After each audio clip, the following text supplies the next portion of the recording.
ლეიბორისტულმა პარტიამ წინა საარჩევნო კამპანია აჭარიდან დაიწყო. შალვა ნათელაშვილმა ამომრჩეველს პარტიის წინა საარჩევნო პროგრამა ჯერ ქობულეთში წარუდგინა, მოგვიანებით კი საზოგადოებას ბათუმის მერობის და მაჟორიტარი დეპუტატობის კანდიდატები გააცნო.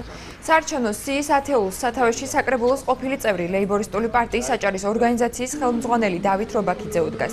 პირველ ხუთეულში შედიან რეჟისორი ნაიმე ძნელაძე, რეჟისორი რეზო ბაინაზიშვილი, ადვოკატი დავით ჯაფარიძე და პანტელეიმონ გოგუაძე. ლეიბორისტული პარტიის ბათუმის მერობის კანდიდატი კი ნუგზარ ჩხაიძეა. როგორც შალვა ნათელაშვილმა განაცხადა, კანდიდატები ეროვნულობის ნიშნით და პოლიტიკური ერთგულობის გათვალისწინებით შეირჩნენ.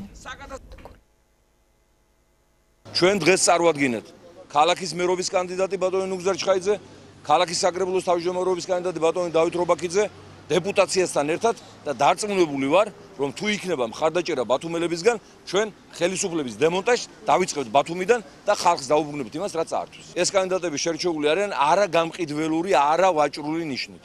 ისინი არ დაიწყებენ ვაჭრობას მანდატებით, მდგომარეობით, არ ირბენენ პარტიიდან პარტიაში, კოალიციიდან კოალიციაში, ლიდერიდან ლიდერთან ფულის საშოვნელად. უნდა გადაეჭრას სოციალური და ინფრასტრუქტურული საკითხები. უპირველეს ყოვლისა, მთავარი ამოცანა არის მოსახლეობის დასაქმება. დღეს როგორც მოგეხსენებათ, მოსახლეობის დიდი ნაწილი უმუშევარია.